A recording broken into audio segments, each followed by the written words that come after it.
ధరణి భూ సమస్యలన్నింటికీ సంజీవని అని గత ప్రభుత్వం గొప్పగా ప్రకటించింది. కానీ ఈ పోర్టల్ ఎంతోమంది రైతులకు కన్నీరు మిగిల్చింది. వారి ఉసురు పోసుకున్నది. కొన్ని లక్షల రైతు కుటుంబాల్లో చిచ్చు రేపింది. పట్టా రైతుకు తన భూమిని దూరం చేసింది. వారికి కష్టాలు తెచ్చిపెట్టింది. ఒక్క దెబ్బతో భూ సమస్యలు మొత్తం పరిష్కరించేస్తామని అప్పటి కేసీఆర్ ప్రభుత్వం ఎంతో గొప్పగా ఈ పథకాన్ని మొదలుపెట్టింది. 2020 అక్టోబర్ 29న మేడ్చల్ మల్కాజ్గిరి జిల్లా మోడుచింతలపల్లి గ్రామంలో ధరణి పోర్టల్ ప్రారంభమైంది. అదే ఏడాది నవంబర్ 2 నుంచి ధరణి పోర్టల్ కార్యకలాపాలు అధికారికంగా మొదలయ్యాయి. ఈ పోర్టల్తో చాలామంది భూ రికార్డులు డిజిటలైజ్ అయ్యాయి. కానీ కొంతమంది పట్టా రైతుల భూములు గాయబ్ కూడా అయ్యాయి. తాము కాస్తులో ఉన్న మరొకరి పేరు మీదకి భూమి మారిపోయింది. కొంతమంది భూములు ప్రభుత్వ భూములుగా, అటవీ భూములుగా, చెరువు శిఖం భూములుగా రికార్డుల్లోకి ఎక్కాయి. ధరణి వల్ల 30 రకాల సమస్యలు వచ్చినట్టు గతంలో ధరణి సమస్యల మీద వేసిన కమిటీ గుర్తించింది. బీఆర్ఎస్ అధినేత కేసీఆర్ ధరణి పథకాన్ని, కాళేశ్వరం ప్రాజెక్టును తన మానస పుత్రికలుగా చెప్పుకుంటూ ఉంటారు. భూమి మీద సర్వ హక్కులు రైతులకు ఇచ్చేందుకు ఈ పోర్టల్ తీసుకొచ్చానని ఎన్నో సందర్భాల్లో స్వయంగా చెప్పుకున్నారు. కానీ ఈ పథకం బాధితులు ఎంతోమంది తమ భూమి ధరణి రికార్డులోకి ఎక్కక, తమ సమస్యలు ఎలా పరిష్కరించాలో అర్థం కాక అన్నదాతలు తీవ్ర మనోవేదనకు లోనయ్యారు.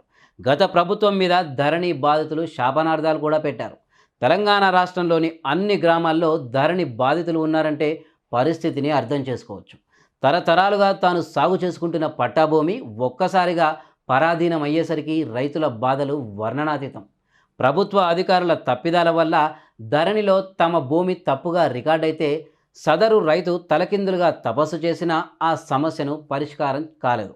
ధరణి పోర్టల్లో అనేక సమస్యలు ఉన్నాయని అప్పటి ప్రభుత్వం వేసిన కమిటీకి, రెవెన్యూ అధికారులకు కూడా తెలుసు. అనేక దరఖాస్తులు పెండింగ్లో ఉండడమే ఇందుకు నిదర్శనం. అయితే ఈ పథకం కేసీఆర్, సోమేష్ కుమార్ దగ్గరుండి మరీ రూపొందించారని చెబుతుంటారు. ధరణి యాప్ వల్ల భూ సమస్యలు మొత్తం పరిష్కారం అయ్యాయని కేసీఆర్ బలంగా నమ్మేవారు. అందుకే ఈ పోర్టల్కు సంబంధించి తప్పిదాలను ఎవరూ నేరుగా ముఖ్యమంత్రి హోదాలో ఉన్న కేసీఆర్ దృష్టికి తీసుకెళ్లలేదు.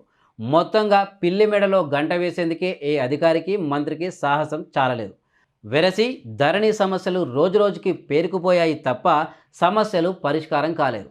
ధరణితో అనేక సమస్యలు ఉన్నాయని గుర్తించిన రేవంత్ సర్కారు ఈ సమస్యను పరిష్కరించేందుకు ఓ కమిటీ వేసింది. ఈ కమిటీలో కన్వీనర్తో పాటు 4 సభ్యులను నియమించింది. సీసీఎల్ఏ నవీన్ మిట్టల్కు కన్వీనర్గా బాధ్యతలు అప్పగించారు. కిసాన్ కాంగ్రెస్ జాతీయ ఉపాధ్యక్షుడు ఎం కోదండరెడ్డి, మాజీ ఐఏఎస్ భూ పరిపాలన ప్రధాన కమిషనర్గా పనిచేసిన రేమండ్ పీటర్లకు కమిటీలో సభ్యులుగా స్థానం కల్పించారు. భూ చట్టాల నిపుణుడు అడ్వకేట్ సునీల్, రెవెన్యూ చట్టాలపై అవగాహన ఉన్న retired special grade deputy collector B మధుసూదన్లకు కూడా కమిటీలో నియమించారు. ఇక ధరణి స్థానంలో భూమాత పోర్టల్ తీసుకొస్తామని ఇప్పటికే కాంగ్రెస్ సర్కారు వెల్లడించింది. ఈ క్రమంలోనే ముందుగా సమస్యలను గుర్తించేందుకు 5 సభ్యులతో కమిటీని ఏర్పాటు చేసింది. రాష్ట్రంలో నెలకొన్న సమస్యలకు కారణమైన పోర్టల్ ప్రక్షాళనకు సిద్ధమయ్యారు. పోర్టల్లో టెక్నికల్గా అనేక సమస్యలు ఉన్నాయని ఇప్పటికే అధికారులు ప్రభుత్వానికి నివేదించారు.